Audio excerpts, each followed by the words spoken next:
Hello and welcome to this News9 special.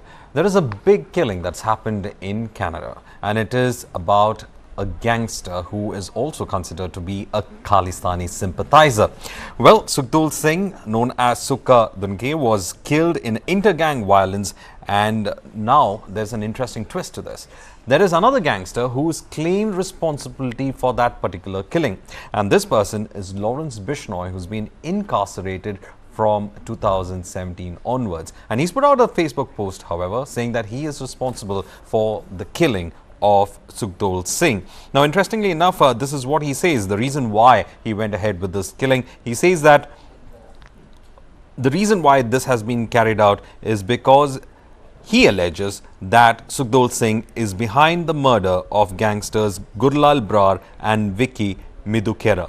So this is the reason why he's in fact gone ahead and made that statement, and also he's gone ahead and said that he is responsible for carrying out the killings of Sukhdool Singh. Now, Sukhdool Singh is a gangster hailing from Punjab who fled the country using false documents, including a forged passport, was able to reach Canada and was operating from there. And now we get the news that this person was also having connections with Khalistani sympathisers as well, and was espousing the cause of Khalistan as well. So criminality on one side, and at the same time being involved with separatist organizations, and this has become a heady mix right now for security agencies to understand where this marriage of convenience has happened between criminal Punjabi gangs as well as the Khalistan movement. That is now a worrisome factor that is taking place. Meanwhile, we have information coming in that as part of the crackdown on these gangsters, there have been several raids that are being carried out in Punjab, and it is being carried out by the heads of the police district level, and they are carrying out these raids, and it is against the associates of another Punjabi gangster, Goldie Brar. Now, Goldie Brar is infamous because he's linked with the killing of the pop singer as well as the rap singer Sidhu Moosewala. This has been a big problem for security agencies, especially with gangsters that are now operating from foreign soil, having deep roots or connections within their home state, and using the youth of that state and also building up their own networks to carry on with organized crime and also targeted killings. That is something that has in fact worried. Meanwhile, the police have reacted on the raids that are happening against Goldie Brar. Let's listen into that as well.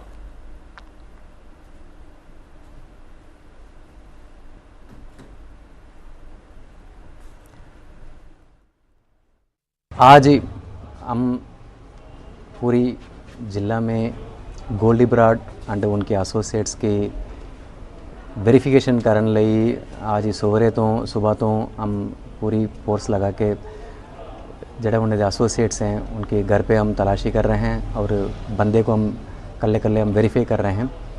आपको पता है पिछले recently जड़े gangsters activities बढ़ने के वजह से और जड़े अमृतसर ते आने वाले विच एक बड़ी नेशनल लेवल ते होने वाले कॉन्फ्रेंस नज़र साढ़े हमारा ऑपरेशन आज ही सुबह 7 बजे शुरू हुई है और करीब दोपहर 2 बजे तक हम इनको वेरीफाई करेंगे पूरी। और फिलहाल जो बंदे हम वेरीफाई कर रहे हैं उनका डिटेल्स वगैरह से नोट कर रहे हैं, और कोई ऑब्जेक्शनेबल मटेरियल्स मिलता है तो डेफिनेटली हम उनके खिलाफ कार्रवाई कराएंगे। ये जड़ा हमारा ऑपरेशन का मेन पर्पस है तो जड़े एंटी सोशल एलिमेंट्स हैं, क्रिमिनल एलिमेंट्स हैं, उनके ऊपर दबाव पाउन और आम लोग की एक सिक्योरिटी फील देने लई और एक कॉन्फिडेंस बिल्ड करने लई असी ये ऑपरेशन कर रहे हैं। हम ये ऑपरेशन कर रहे हैं। कोई डिटेन भी किया नहीं, फिलहाल अभी तक नहीं है। एंड हम ये ऑपरेशन तो अभी चलेगी एंड 2-3 बजे तक चलेगी हमारा। इसमें करीब हम 125 पुलिस मुलाजम और मेरे नाल काफ़ी सीनियर ऑफिसर्स भी लगे हुए हैं इस ऑपरेशन के दौरान। एंड शाम तक फिर एक बार कंपाइल्ड आउटपुट आपको बता देंगे। कितनी टीमें बनाई हुई हैं? टीम 10-12 टीम ने, एंड हर टीम का 6 से 7 का टारगेट्स हम दिए हुए हैं। एंड ये ऑपरेशन सिटी मोगा में ज़्यादा है एंड बाकी सब डिविजन्स हैं हमारा उसमें थोड़ा से कम है, बट पूरे जिला में ये ऑपरेशन अभी हो रहा है। सर, एक गैंगस्टर सुखदूल की डेथ की खबर आ रही है, कत्ल हुआ है सर, उसके बारे में कहाँ का रहने वाला है सर, कितने मुकदमे को? ये अपने मोगा जिला का दुने के पिंड का रहने वाले हैं और ये काफ़ी समय से कनाडा में बाहर ने और मोस्टली इनकी परिवार में भी बाहर ने और हमारा इंफॉर्मेशन के मुताबिक इनकी मदर और सिस्टर वो भी इनके साथ ही कनाडा में हैं और ये हमारा रिकॉर्ड के मुताबिक इनके खिलाफ़ करीब 15-16 केसेस रजिस्टर्ड ने और ये काफ़ी अर्शदल्ला के क्लोज रहता है और इन्होंने एक्सटॉर्शन और अटेम्प्ट मर्डर केस में भी ये काफ़ी इन्वॉल्वड रहे हैं एंड ये इन्फॉर्मेशन सानू भी मिली है असी सीनियर ऑफिसर दे नाल और बाकी महकमे नाल इदी जड़ा इन्फॉर्मेशन मिली है इदी ऑथेंटिसिटी ਨੂੰ वेरीफाई ਕਰਨ ਲਈ और अगली कार्रवाई ਕਰਨ ਲਈ ਅਸੀਂ सीनियर ऑफिसर ਦੇ ਤਾਲਮੇਲ ਦੇ ਵਿੱਚ और जैसा भी इन्फॉर्मेशन आएगा फिर ਅਸੀਂ अगली कार्रवाई ਕਰਾਂਗੇ। सर परिवार ਦੇ ਨਾਲ ਗੱਲ ਹੋਈ है ਜਿਹੜੇ ਇੱਥੇ ਰਹਿੰਦੇ ਉਹਨਾਂ ਦੇ ਰਿਸ਼ਤੇਦਾਰ तस्दीक किया गया इधर रिश्तेदार असी तो फ़िलहाल हमने तस्दीक तो कर ही लिए हैं एंड उनका एक ताया है यहाँ पे ताया जी है और उनकी बेटी है उनसे हमारा संपर्क हुई है और उन्होंने दसने के मुताबिक उनको कनाडा से उनकी सिस्टर का फ़ोन आया है इनका ये जो इन्फॉर्मेशन उन्होंने दिया है बट स्टिल ये फैमिली पंजाब पुलिस का एक रिजॉल्व है कि जितने हमारे गैंगस्टर्स हैं जितने हमारे एंटी सोशल एलिमेंट्स हैं जितने ड्रग ट्रैफिकर्स और स्मगलर्स हैं उनके खिलाफ एक मुहिम हमने शुरू की हुई है। उसी मुहिम के तहत आज गोल्डी बराड जो हमारा एक नॉन गैंगस्टर है उसके खिलाफ हम कार्रवाई कर रहे हैं। पंजाब में लगभग 1000 से ज़्यादा स्थानों पे रेड्स किए जा रहे हैं और जितने सीनियर ऑफिसर्स हैं वो सब इनको मॉनिटर कर रहे हैं। नहीं रेड नहीं अभी पता कर रहे हैं, अभी कुछ ऑफिशियल आना बाकी है तो इसलिए मैं कुछ आपको इसके बारे में ज़्यादा नहीं बता पाऊंगा। मेरी भी जानकारी उतनी है जितनी आपको जानकारी है कि कनाडा में एक मर्डर हुआ है, अब वो कैसे हुआ है क्यों हुआ है इसके बारे में अभी ऑफिशियल कुछ भी पता नहीं लगा। पंजाब पुलिस की तरफ से न केवल पुलिस मैं कहूँगा जो सेंट्रल एजेंसीज हैं उनकी तरफ से भी जो हमारे लिस्टेड गैंगस्टर्स हैं जो क्रिमिनल्स हैं जो हिंदुस्तान छोड़ के बाहर चले गए हैं उनके खिलाफ कानूनी प्रक्रिया हमारी चल रही है और जैसे ही वो प्रक्रिया पूरी होती है उनको लाके भारत के कानून के मुताबिक उनके खिलाफ कार्रवाई की जाएगी। सारे तरनताਰਨ जेल चलते साड़ी तरनताਰਨ सब डिवीजन अं वक्रे चलते पट्टी गोंदवाल ये पिछे मिनट अपना वखरा वखरा जो रेड कर रहे हैं पार्ट ये साडा पार्ट इन्वेस्टिगेशन का रेड किए जा रहे सवेर तो।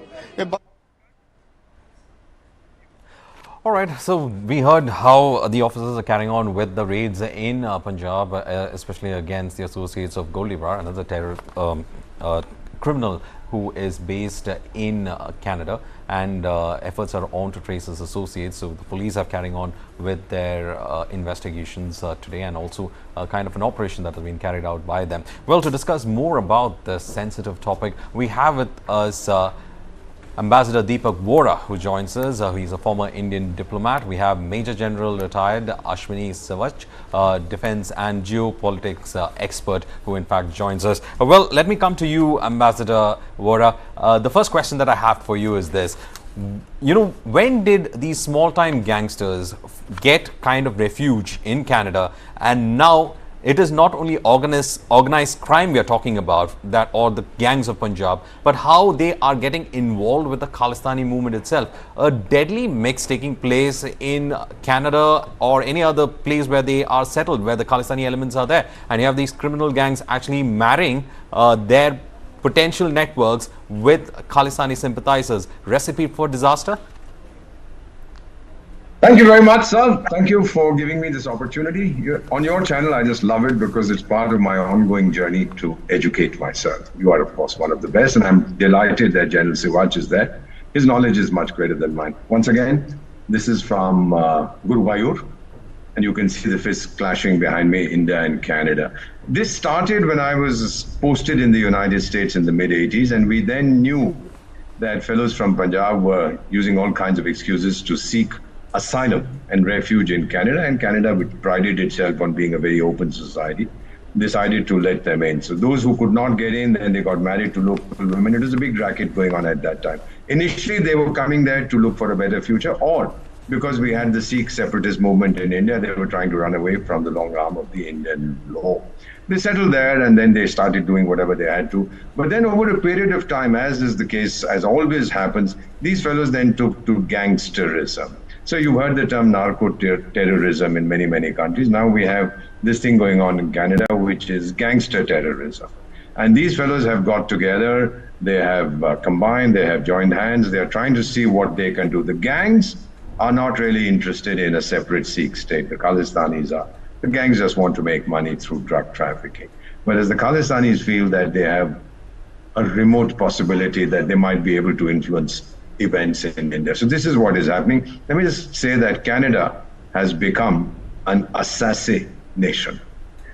We thought it was a safe place to live in, but it is not. So all these characters whose names you are hearing, the Bishnois and this fellow and that fellow, and then this chap who was murdered today, according to reports that we have seen, this is clearly gang warfare. And gang warfare that began in Punjab and has now spread to Canada. And the present Canadian Prime Minister, who considers every Khalistani his brother-in-law, doesn't know what he's playing with. He's playing with fire. He's going to get burned. So he's going to regret this very, very badly for failing to crack down on these people. Well, let me in fact also get in Shashikant, who is former DGP of Punjab. Shashikant ji, we were just speaking about how, the situation is panning out when it comes to criminal gangs marrying themselves with Khalistani separatists. What is the kind of exchange that they are looking at, and what is the kind of benefits they are trying to in fact have with that kind of an association? How much worried do you think that the Indian security establishment should be? Because we are seeing gangs that are already operative. They have roots in Punjab and they have roots abroad as well. They are having flourishing narco activities from which they are making money, and Khalistani sympathizers, some of them in fact espousing Khalistani sympathies, while the others with Khalistani roots are trying to in fact infiltrate these gangs as well to get into that network. How dangerous of a potent mix probably we are looking at? Look, let me make it very clear that there is a very curious mix of these drug smugglers, their money, and these Khalistani elements. A basic question: how can a pro-Khalistan movement can survive? For that, they require money, and from where the money will come? That's drugs. For a number of years now, there has been a clear-cut nexus between these drug smugglers and a good section of pro-Khalistan elements out there. What have happened in Toronto, that gang war kind of going on between all these drug smugglers. And now what has happened, now I'll go back to Niger case. Now it's clear that the Sukha person, after the demise of Niger, was trying to revive that terrorist gang. And it again shows clearly how close the nexus is between these militants, these terrorists, and the drug smugglers. And though I won't say that, well, despite the credible allegations led by Trudeau, now whatever information has come, Punjab government is taking action. They have gone around and they are trying to check up, and I'm sure it was an investigation if it goes on properly, and if this Trudeau person permits these agencies, our agencies of police force to go and investigate there, a clear nexus will emerge between these drug smugglers and Khalistani elements. Thank you. Well, let me in fact get in also Major General retired Ashwini Sivach into the discussion. He is an expert with defense as well as geopolitics. Major General, over here, we have seen whether there's a potent mix or not, but the question that we should be asking over here is what can India do when it comes to Canada? Because Canada seems to be the safe haven for all criminal elements, for organized crime, as well as Khalistani elements. And is there a state capture happening within Canada where Khalistani elements are using the political officers of Canada to actually put forward their agenda? So is it Khalistan speaking or is it Canada speaking? This big question needs to be asked, isn't it? Yeah, very correct. See, as far as what's happening in Canada, it's a cocktail. There's no doubt about it. It's a gang war. It is also a Khalistan movement which is taking place. At the same time, today, it is also domestic politics which is playing a major role. Now, Justin Trudeau, just for his survival in politics, is taken a help of a new Democratic Party, which is of Jagmeet Singh, who is basically a terrorist sympathiser and Khalistan sympathiser. So, therefore, as far as Justin Trudeau is concerned, he is closing his eyes and only trying to find out that how India is involved in the killing of Hardeep Singh Nijjar. not realizing it, the killing is basically done by the gang war. The gang war is the one which is taking place. The another missing angle which has been missed is the ISI. ISI is playing a big role in Canada. In fact, ISI is one of the biggest base in Canada, and it is totally involved in this Khalistan movement. And they are the one which are funding, which are coordinating this necro-terrorism, the drug money coming, and they are the one which are coordinating with the Khalistani group. So therefore, what is happening is that today Canadian government is playing with the fire. They are not understanding, they are going in a Pakistan way. Once upon a time, Pakistan also thought those terrorists which they are sending to India are good terrorists. Like Hillary Clinton came in 2013. She told Pakistani that if you have a terrorist in your courtyard and think it will bite your neighbor, one day they will bite you. Exactly same thing will happen with Canada. Canada is sort of now encouraging Khalistan movement, Khalistan terrorists. One day they will grow so much that they will threaten the Canadian government itself. Now the point which is coming is that the cocktail which is taking place in Canada is a threat to Canada also in a long run, but surely it is a threat to India, because there are Indians are also staying. There are Indians which are almost about 12 lakhs, and out of them about 7.7 lakhs are sick, and they are to 1% of the population of Canada. So the question which it comes is that all this has become now so much intermingled with each other, and the Justin Trudeau, just for his domestic survival, is not seeing the real picture. It is not seeing the big picture. It is blaming India without any proof, without any allegation, and it is sidetracking the actual problem in Canada. And unfortunately, what is happening in Canada is basically what is being done by the Canadian government, because they are very weak in handling the Khalistan movement. And as far as ISI concerned, it is now trying to activate basically their K policy from Canada, and how much they will succeed, time will only tell. But India has to act fast, and India has to give a total notice to the Canada. Nothing more than this. We will not accept it. The way we have suspended the visa, we need to take much more strong action against Canada, because Canada is not able to understand the larger picture, and not only they are playing with the fire, the relationship between both these countries are the lowest today, and the reason is only Justin Trudeau, because he is not understanding the actual problem is nothing else but the Khalistan movement which is taking place in Canada, and drug mafia, necro-terrorism and gang war, which he still refused to take any action. Well, also let me in fact get in Deepak Badana on this particular aspect. Deepak, you have been in Punjab. What is driving the youth of Punjab to, take up or be associated with such criminal networks? Why do they aspire to be gangsters? I mean, here is a state which has a huge contribution to India's army security forces. We have seen the finest officers come in and finest soldiers coming in from Punjab. But recently, we've been talking about the drug problem. We're talking about the re-emergence of the Khalistani problem. What is happening with Punjab? Is it, and also we come to know that some of these gangsters, they tend to push in money back into Punjab. They try to, at a village level, they sponsor the tournaments there. They're sponsoring the religious festivities there. So they seem to be held in high esteem at the same time. So what is exactly the kind of nexus that's happening? Well, that's a question that everyone's been asking. More importantly, the Punjabis have been asking. What you'll notice is a number of contradictory, stances that you see from different segments of society. You see a heady mix of different conditions. For instance, the top leadership of most of these gangs, even though they run drugs and guns, they're all teetotalers. Oh, that's ironic. They are also, a number of them are national level athletes. Lawrence Bishnoi, for instance, was a 1500 meters gold medalist. His rival, Lucky Patial, the present head of the Bambiha gang, the one from which Sukhdool Singh, alliance, he was a Kabaddi champion. So was Goldie Barar. And they all come, so it becomes a question whether they are products of an environment or whether they are responsible for the environment that they've been creating. And the root has been, there have been a number of theories. but it all ends up going to the colleges of Punjab.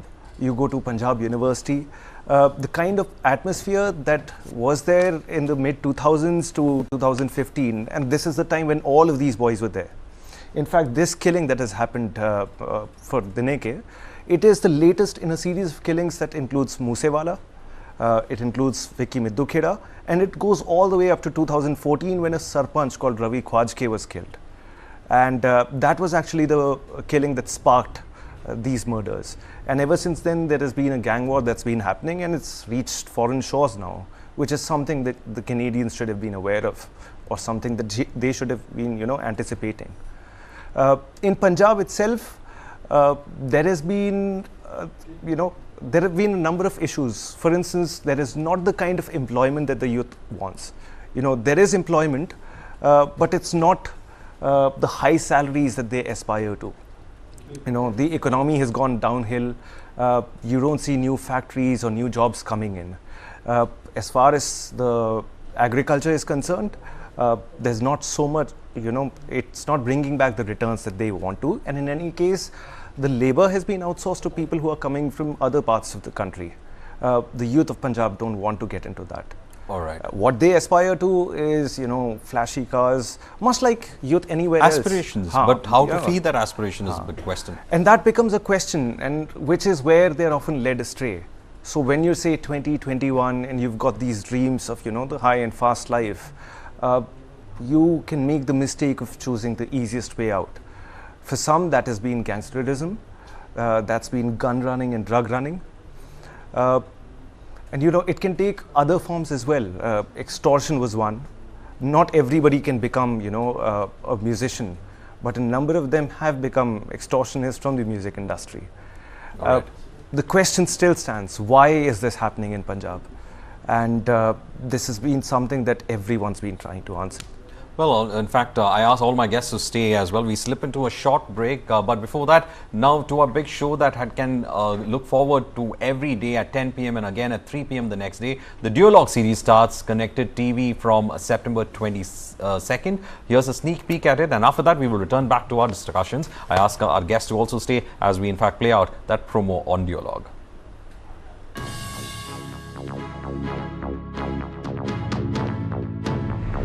You have a very simple SOP.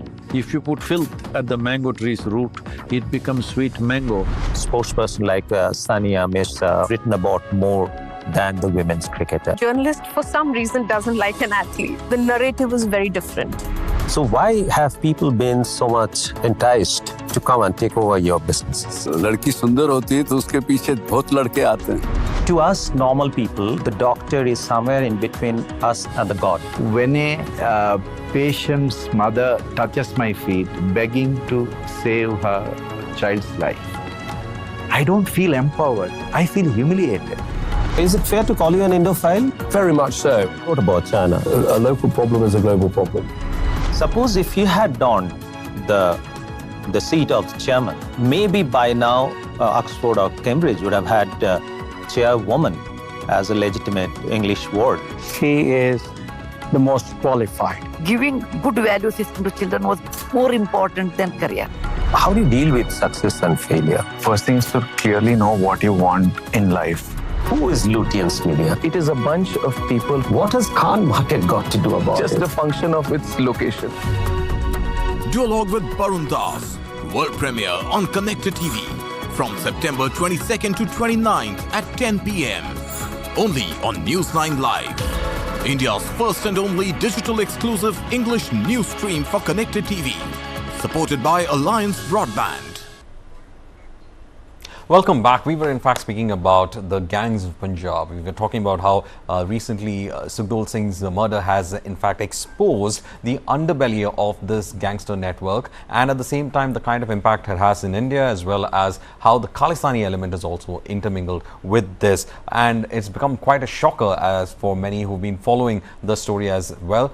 They have in fact seen this kind of violence keep continuing, and there seems to be no end to it. Let me in fact get Shashikant, former DGP of Punjab, into the conversation now. Shashikant ji, have you seen these youngsters being drawn into these gangsters? What is the reason? What is that motivation for them to in fact go ahead and join gangsterism?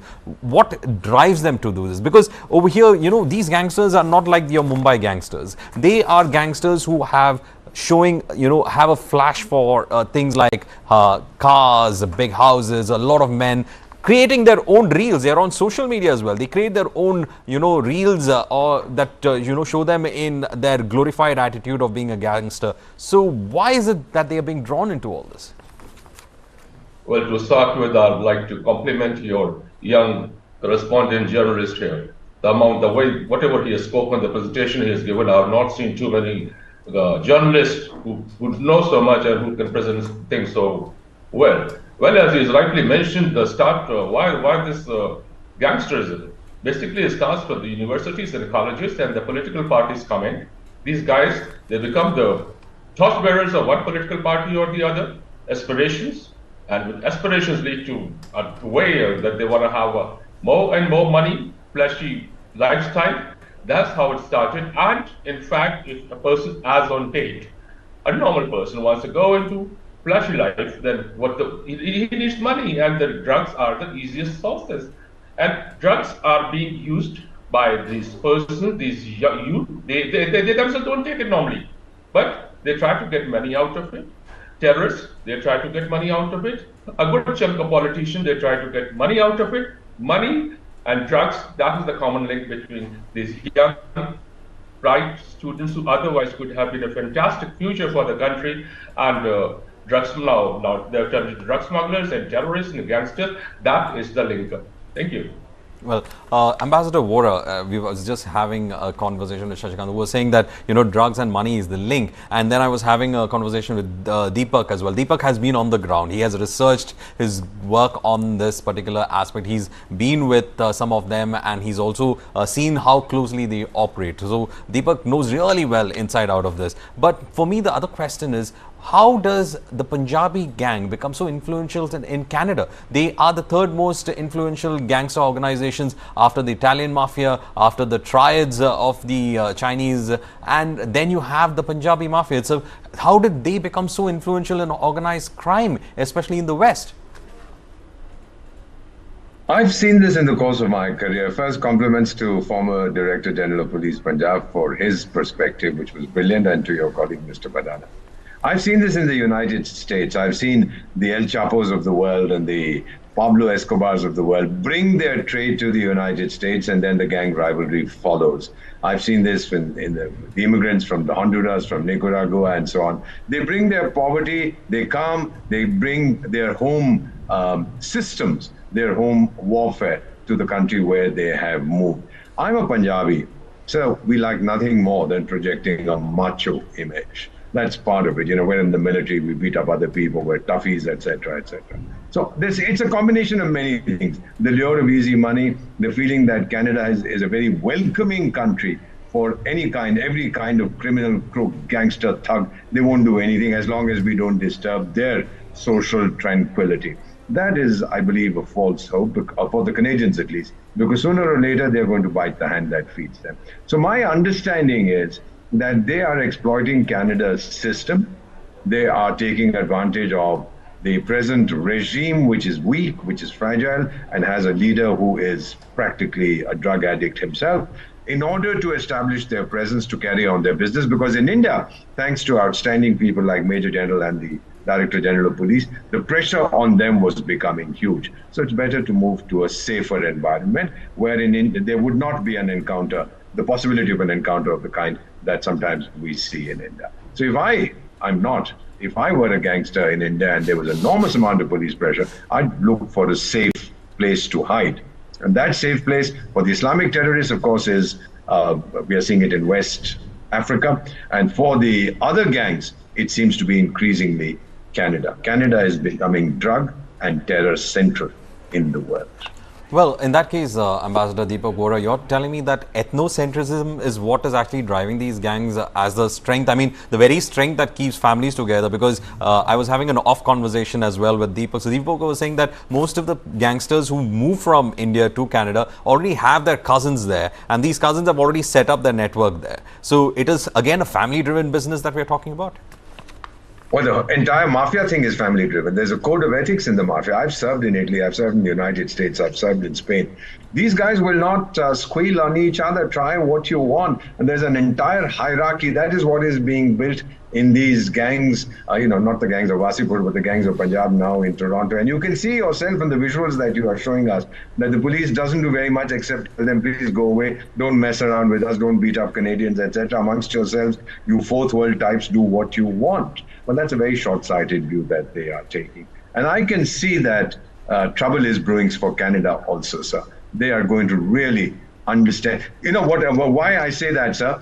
For the time, till the time that the Canadians are able to provide protection to these Punjabi gangs, great, go beat up other people, don't touch us. But once they are not able to provide that protection, the number of Punjabi terrorists, the number of Punjabi drug smugglers, gangsters who are being eliminated, then these guys will turn down and tell the Canadians, you haven't been able to protect us, now we are going to teach you a lesson. They will come back to bite the hand that feeds them. I've seen this throughout my career, sir. Well, by the hand that feeds them. Major General Ashwini Savaj, how much of a worry it is for us that our enemies might use these gangsters for their ends? We have seen how Dawood has been used by Pakistan and its ISI affiliates. We are probably going to see some of our enemy nations use these same gangster networks against our country. So that is going to be a worry as well. Absolutely. See, the common phenomena in both this, whether these gangs are operating in Punjab or operating in Canada, is the ISI. It is the ISI which is motivating them in Punjab. Drugs coming through the drones, as on today, has become a very common phenomenon. This is coordinated by the ISI from Pakistan, and necro-terrorism is become a nexus between the politician, also the gangs, terrorists, as well as the drug mafia. Now, once there is a challenge here, they shift their base to Canada. And in Canada also, the ISI is playing a major role. Because ISI is funding them, ISI is extorting money and giving to them. ISI wants this Khalistan movement to start. And to that extent, they are basically ISI is motivating them to do this. And that is what it has become today. The biggest hub center of Khalistani terrorism is in Canada, and that is a threat which is existing as far as India is concerned. Now, what happened as far as in Canada is concerned, now the government of Canada, political party, want to make use of this 2.1% population which is there, which vote in bulk. Now, as far as Canada is concerned, the voting pattern there is basically dependent upon the performance of a candidate irrespective of the caste and religion. But as far as Indian community is concerned, especially Sikh community, they vote in bulk, and therefore they become a chunk which is politically very, very important for any ruling dispensation in Canada. And this is the one which is involved in Khalistan movement. This is one which is being motivated by ISI.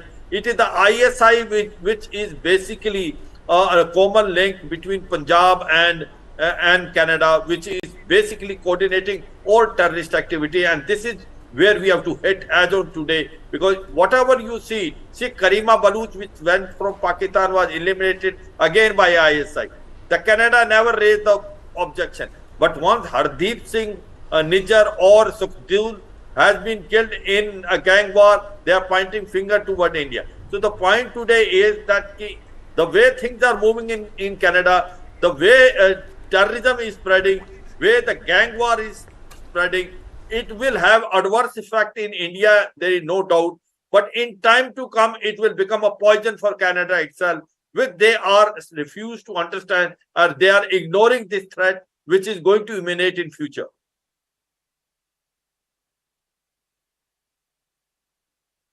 The reaction coming in from an Akali leader. What will happen to the kids? Will they be able to come back? Will they be able to get a visa to go there? And such a panic is not nice. the relationship of both countries needs to be settled at the top level, and I feel the people of the nation should not suffer because of that. Punjabis and Sikhs are the most patriotic people. They have sacrificed and suffered maximum during the independence struggle, and till date they always stand for the nation. Writing a letter to the Prime Minister, I'll try to take it up with the Prime Minister, because this needs to be settled, because as things are getting, as the days are going on, the things are getting worse, the panic is increasing, because a lot of lives of Indians and Punjabis and especially Sikhs are interconnected with Canada and here. There should not be a panic. Government of India should immediately take up with their counterpart in Government of Canada and settle this issue, because if it goes out of hand, it will affect a lot of Indians. Well, that is in fact Sukhdool Singh Badal speaking about the relations that has already become very frosty between India and Canada. Deepak, let me come to you. Over here, one question that is already bothering me a lot is this, that in Canada, some of these people who started off with this so-called Punjabi Canadian gangs, they were actually brilliant in school. I was reading through Johal's background, and I realized that he was a brilliant student, and later he was thrown out of his school because he had attacked his principal. Yeah, they assaulted his principal, and therefore he was thrown out. After that, he's been into trouble with the law and has been considered as a brilliant student by his teachers. That organizing capacity of his was something that he exploited, and that talent that he had was exploited. Of course, he was killed later by his own gang members, but he was the one principally setting up the gang and running the errands of that gang and also commanding it. So these are actually brilliant minds that were there. And then you were telling me most of them are actually teetotalers. They are actually good sports persons, kabaddi players, athletes, and aspiring politicians, and all of them into this kind of criminality that we are looking at. So we started the discussion with a heady mix, but for me, as a person who's been on the ground, how much of an influence do they have when it comes to local villages? Because these people are actually sponsoring events in the villages. These people are actually creating infrastructure in the villages as well, in places that it doesn't exist. So a lot of people see them with gratitude. And then whenever it comes to Vancouver or Brampton and other locations, Alberta, where there's a huge presence of the Punjabi population, when people leave from Punjab and go there, they are sheltered by these groups and they are benefiting from that as well. So a loyalty is what they are building.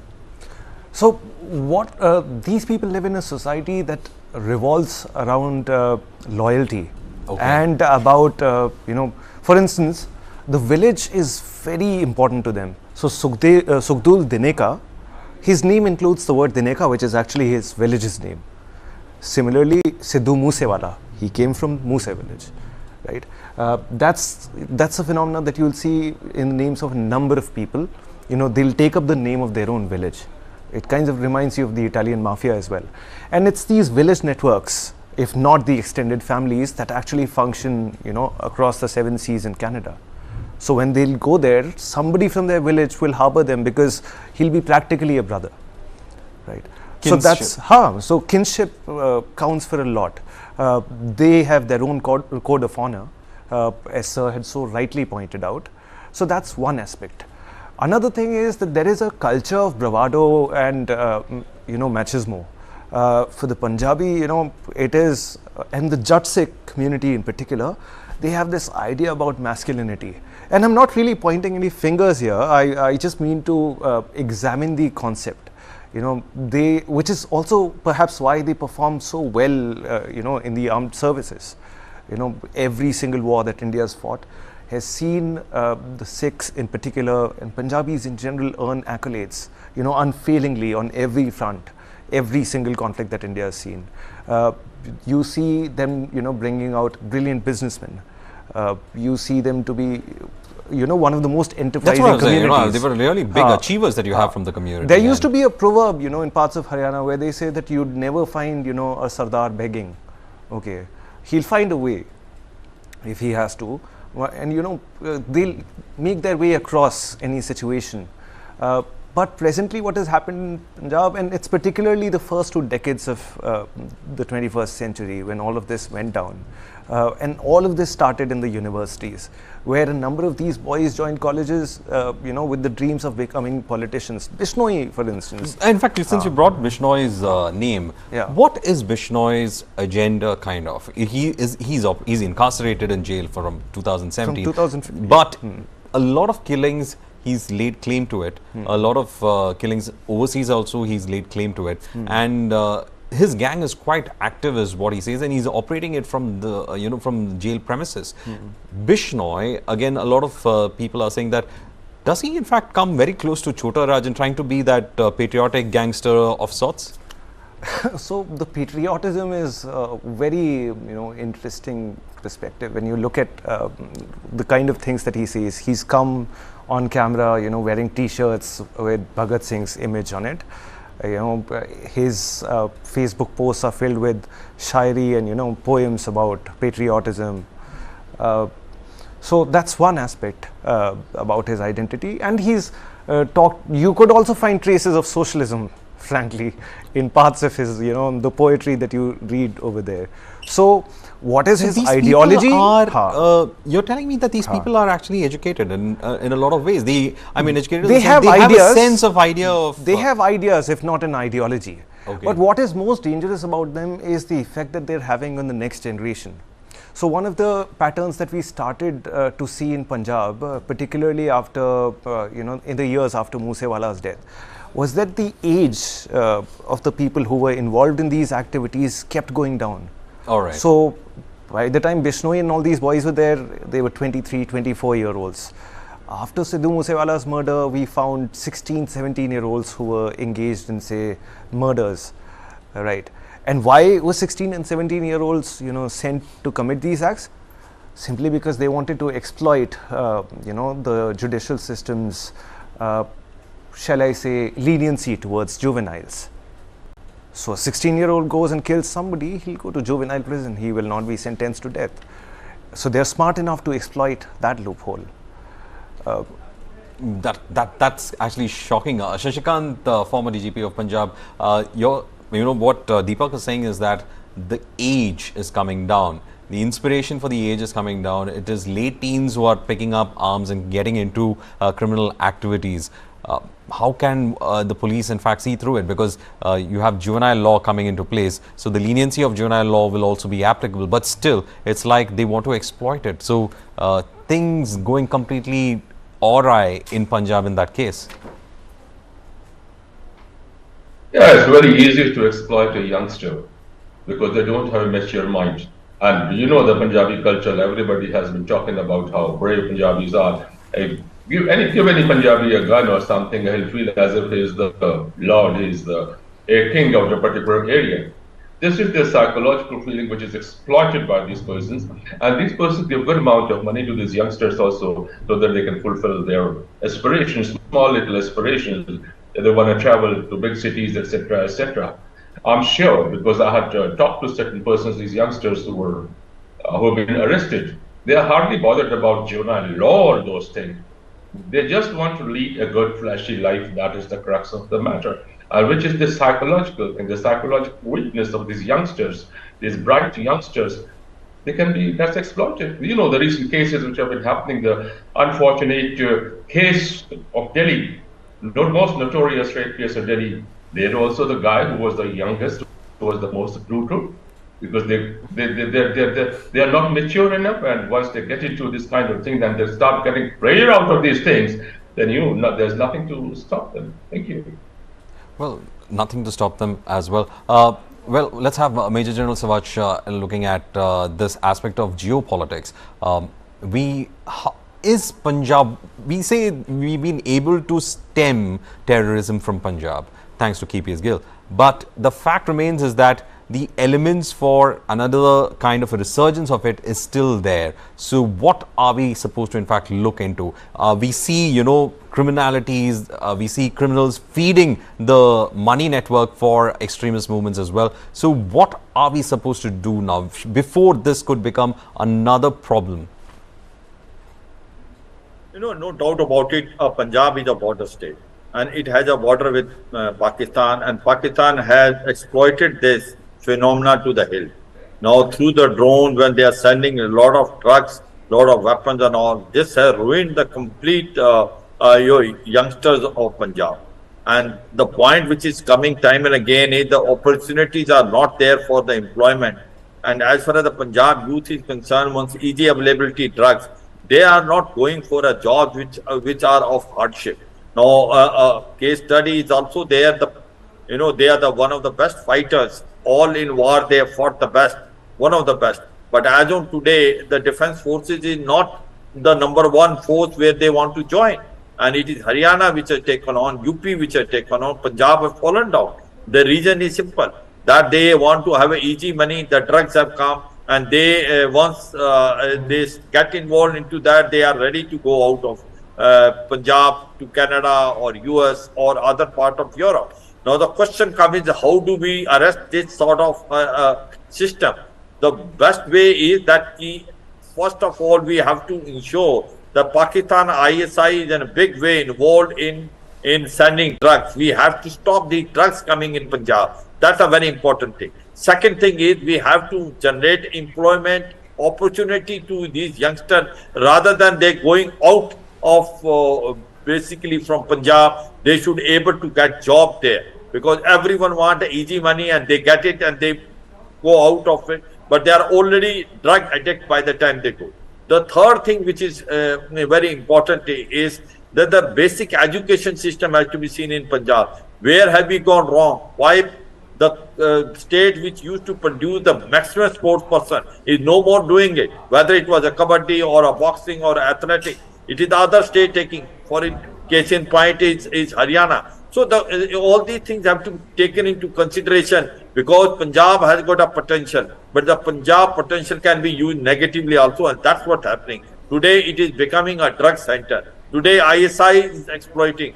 Today the people who get involved into drug and gang war then easily can go from Punjab to Canada and start these activities from there. So this has to be arrested, and this is the cause of concern, and we have to ensure the government, whether it is a central government or state government, has to become very progressive to ensure that there are some employment schemes which are available to the youth of Punjab, so that they don't have to migrate from Punjab and they can get the best of the job in Punjab itself.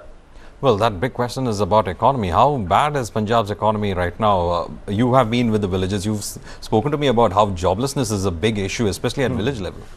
I think, see, the economy has been in the doldrums for, I think, a number of years already, like 5, 7, 10 years for sure.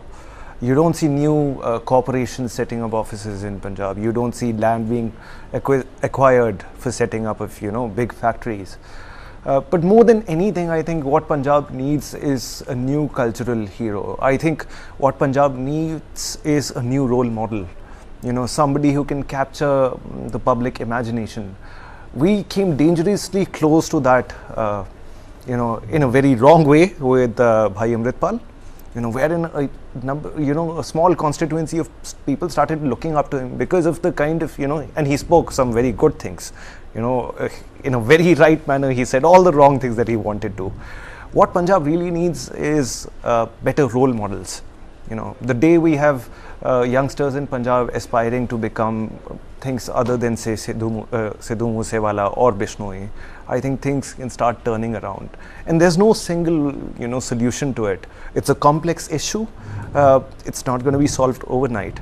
It's going to take years.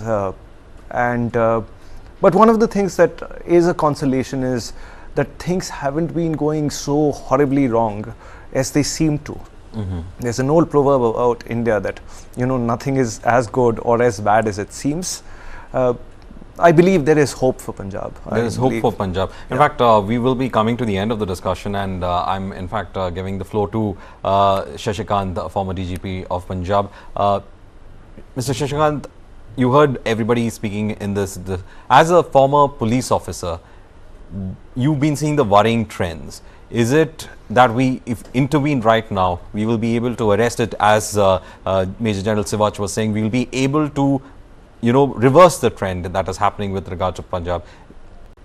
Is it possible? Well, everything is possible, but it's going to be extremely difficult. You must have about this High Court case, which I have been contesting for about more than 10 years. And the High Court has had issued specific instructions for the state of Punjab, for the state of Haryana, and UT Chandigarh. These are the things which need to be done. And like Major General and our young journalist Deepak has been mentioning about it, this is to be done, this is to be, but unfortunately, none of these governments, whether it's the Punjab government or Haryana government or UT administration, has done it. These politicians, they just want to have a good life. All that they're worried about is their own prosperity. They want to collect some money for the elections. Because I say one thing, and I have been sort of criticized for saying this thing a number of times. Elections, they are there, lots of amount is spent out, but how many people have really mortgaged their property? How many of them have sold off their property? From where the money comes for the electoral purposes? They say donation, but donation, what kind of donation? Has anybody tried to study what kind of donation and from where they was coming up? And most of the donations, unfortunately, have been coming from one kind of mafia or the other, whether sand mafia, temple mafia, road mafia, education mafia. There's no doubt thereof. So yes, I want to be hopeful, but again, I don't know whether it's going to really happen in my lifetime. I don't know. Thank you. Well, that is kind of reversible. You're talking about hope, Deepak, and of course, we have a police officer who's seen, a lot in Punjab, who is saying that, it is possible, it's going to be difficult, but not in his lifetime, probably is what he's looking at. Major General Sivach, how crucial is Punjab for India? We have seen, we've been explaining about athletics, but there is a crucial element or a defense element to Punjab. Can you explain that? Absolutely. See, as far as Punjab is concerned, it is one of the states which is a border state with Pakistan. One. Second thing is, it is a state which has given the maximum person in uniform as far as country is concerned. And they are the bravest of the brave. To the point today, in case if they are the feeding is not done well, in case they are not joining the defense forces now, it will impact the defenses of the country. And that is a cause of concern. You find that the officers joining armed forces, once upon a time used to be very large from Punjab, that has also reduced. Second thing is, what is happening is the education system itself in Punjab needs to revitalize. Where have we gone wrong? We have to look into it. And third thing, which is a cause of concern as far as Punjab is concerned, is the ISI playing a very big role in creating havoc in Punjab by sending drugs through the drone. That point is everyone knowledge, but we have not able to take an action to an extent that we stop this menace, because this menace will spoil the coming generation of Punjab. That is very important, which you have to take into consideration. I suppose if we take that into consideration, make sure that the drugs don't come in Punjab, and the border between Punjab and Pakistan is sealed to that effect, that no drones can come on the either side. You will find things improving tremendously in time to come. Well, thank you, Major General Sivach, for speaking to News9. Thank you, Shashikant, former DGP Punjab, for also speaking to News9. Thank you, Deepak, for giving that insightfulness, the right view from the ground. You have spent a lot of time and just reflects about it. It's always a pleasure to speak with you. Well, with that, it's an end on this News9 special. But the crucial question remains about how Punjabi gangs are now dominating the discourse when it comes to security matters of the country, because it's no longer about Punjabi gangs being involved in criminal activities.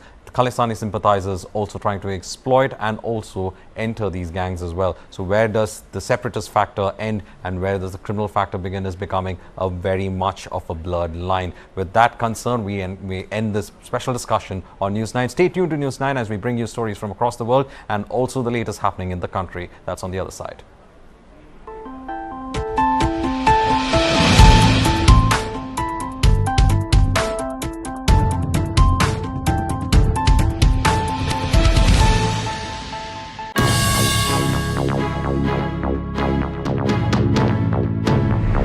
Do you have a very simple SOP?